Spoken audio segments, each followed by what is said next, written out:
there's no sound, but it has not come over. All right, so you get to come on television again. Is it talking now? Is there sound? Okay. All right. We are experiencing technical difficulties. So we move along. That's what I'm saying. Anything that happens, you just go with it. It's nothing but a thing. Just keep moving. Anyway, there was a few minutes, I suppose, that you saw me standing here just moving my mouth, and y'all missed it all. So what I was saying, though, I don't know how much was gone or not. I'm having to repeat. And throughout life, we repeat. Over and over and over, we repeat. We repeat so much that it gets tedious, and it's just almost sickening.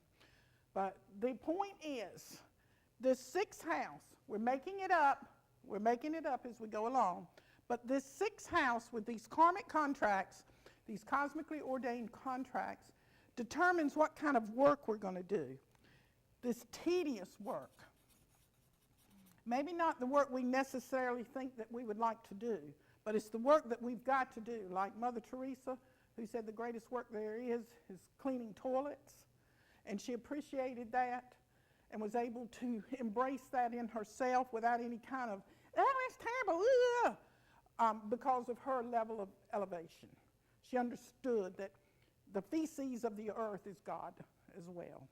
But anyway, we're going back to this sixth house and these karmic contracts and how it affects your health. Now, if you are engaged in the kind of work that brings you your soul satisfaction, not satisfaction in pursuing a particular flavor of career because it's prestigious and it's well looked upon and it places you in a high class of society, or you're chasing money. You know, you want the security that comes from money. My point is, if you're doing any of those anything other than the kind of work that brings your soul deep, resonating satisfaction, peace that passes all understanding, if you are engaged in any type of work that is not connected to your soul's passion, your ruthless soul's passion, you're going to be sick. You are going to be sick. And you are going... Now, Paula, are you saying that if we're doing our work and doing it with full measure that we're not going to suffer episodes of sickness? Well, of course you're going to have things, you're going to be exhausted, you may get a cold, these type things. But I'm talking about sick. I'm talking about mental illness. I'm talking about physical illness where your back is, you need some kind of operation to, because your back is stripped. I'm talking about, knee problems. I'm talking about that acid reflux, heart disease, cancer. All of these things come from the inability to get yourself aligned with the divine purpose. Now, there are times, too, when you're going to have to go through certain diseases, if you will, dis-ease, okay? You're not at ease in your body and with your life circumstance. But if you are engaged in the work, the karmic contract, cosmically ordained work that you're here to do, be up and about thy Father's business. This is the only business there is. And there is room all over the world for various different kinds of levels of doing things. Attorneys can be attorneys, and there are so many attorneys that are attorneys because they love being attorneys. Gosh, attorneys. How you like that? Attorney. Attorney. Attorney. Attorney. Attorney. Attorney. Attorney. Attorney. So if you are an attorney and you really love, and you are fulfilling something in yourself in the grand scheme of things, because we all have something to fulfill while we're here, then your sicknesses and your diseases will be of a limited amount. Paula, that is such an outrageous thing to say. Okay, but it's nonetheless true. Because if you are whirling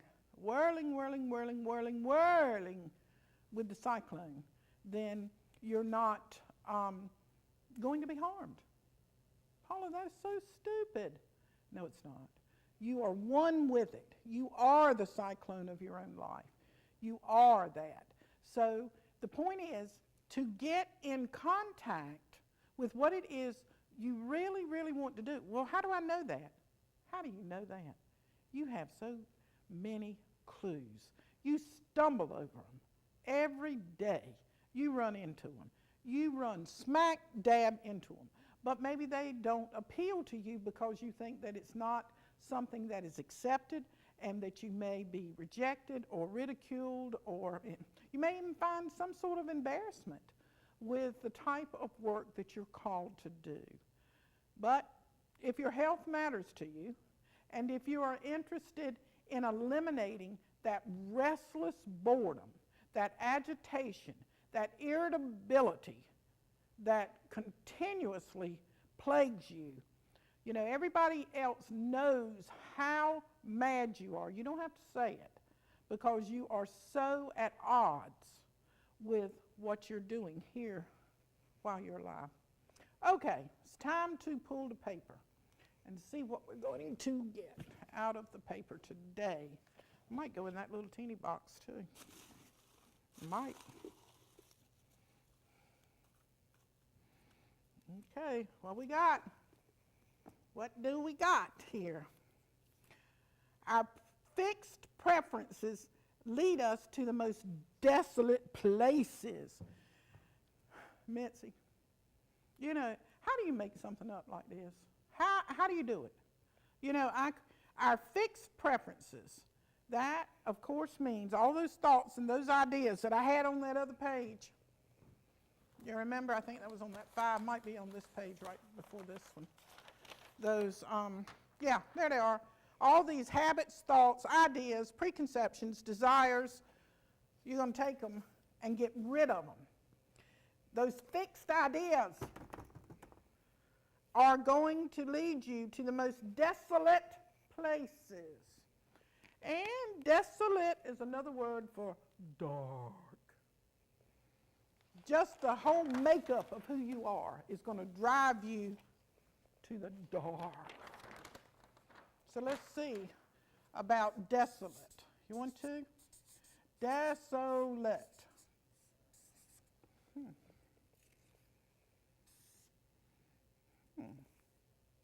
8. You're going to be eaten up by them, eaten alive by the red ants. You ever been bitten by a red ant? Hope that you don't ever. Okay. Desolate. You got to cross yourself. Okay. Let's go with it. 1, 6, 3, 1, 2, 5, 11, 12, 17. Star.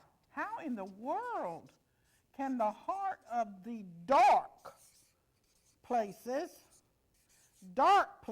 in your life,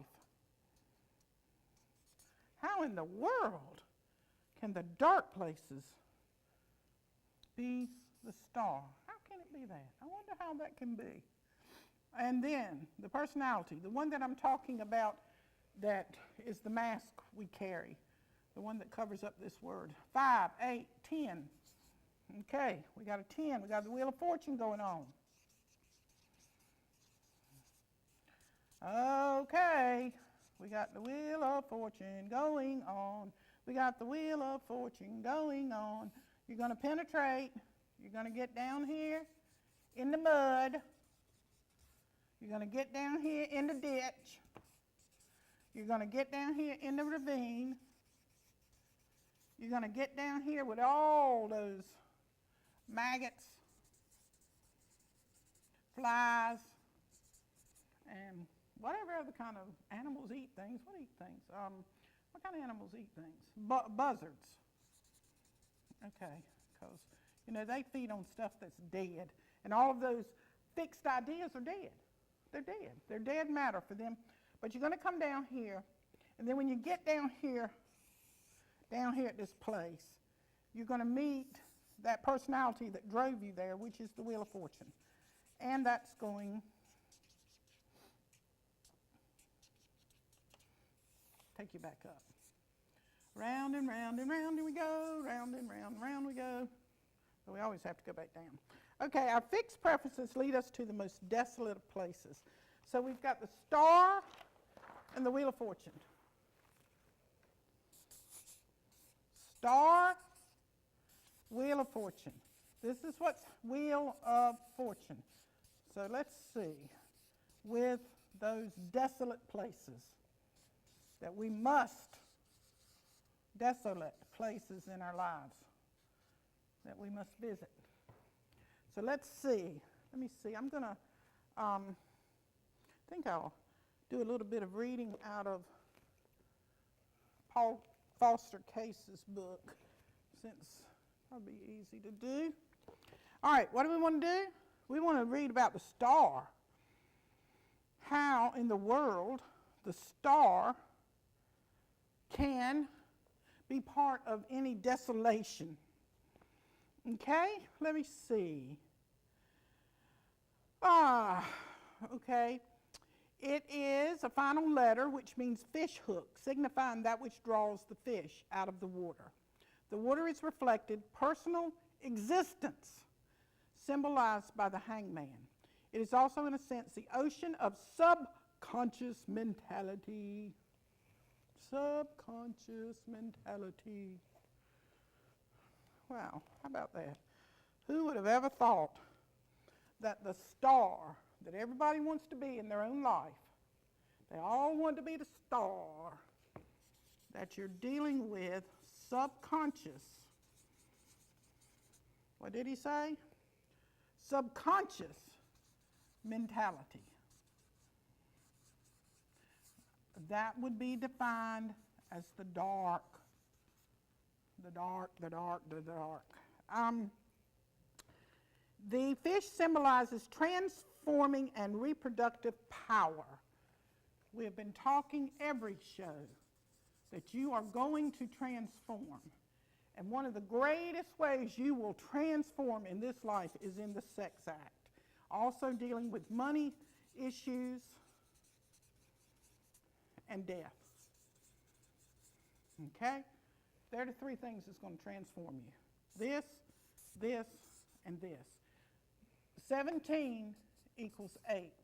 That's the 8th house. All right? So we're talking about the activity which lifts the fish up out of the material relations of personal existence and utilizes the reproductive forces as a regenerative agency is what is indicated here. Now, a fish hook is a symbol of angling. Thus, in our thought, it is related to the ideas of experimentation, quest, and research. Mitch, I wish you could come up here and just write these words while I say them, because what did I say when I started this show? Okay. Life is science. All of these arts, whether they are astrology, numerology, the tarot, what else do I want to use? The Kabbalah. Okay? Any of these things are sciences. They are also art. I mean, that's what they are. That's what life is. And I, as you are, I am, everyone is a scientist, because what are we doing? What are we doing? Learning, entertaining ourselves with things that interest us. We are illuminating those things. We are going deep down into the dark. Now, if this was not a science, how would I have been doing this, whatever how many minutes this is, and it comes back around to what I started with? You know, I could have been talking about watermelons, okay? But we are talking about the dark that is in ourselves, that holds ourselves captive, that keeps us from moving forward into what it is we want to do. It makes us sick. It makes us mentally sick. It makes us physically sick, psychologically sick, financially sick, because we're afraid. We're afraid to purge the dark. We cannot purge the dark unless we get into the dark.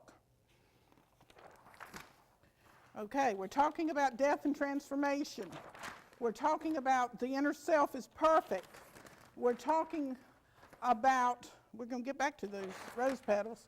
We're talking about rose petals. How about that? That's a beautiful thing. You know, the rose petals in that bud. Here it comes. You don't see it, Mitzi? That little teeny beautiful bud on that stem. There's nothing more glorious or smells more fragrant than roses in here. And they just bloom, you know, a little bit, and they get bigger and bigger, and then they fall. Okay? They're dead. But they will bloom again. Death and transformation. That particular rose will never be again. But another rose that is a rose will be there. That's us. Justice. You get what you deserve, what's balanced, what's supposed to be. You're transformed. Okay. So we were talking, this is that 8th house we're talking about. Sex, death, money. The desolate, dark places. Okay. So anyway, we're coming here, and it's a science. All of this mode of cosmic therapy in life is a science. And what we are doing is for, according to this book right here, ideas of experimentation. Okay? Quest and research.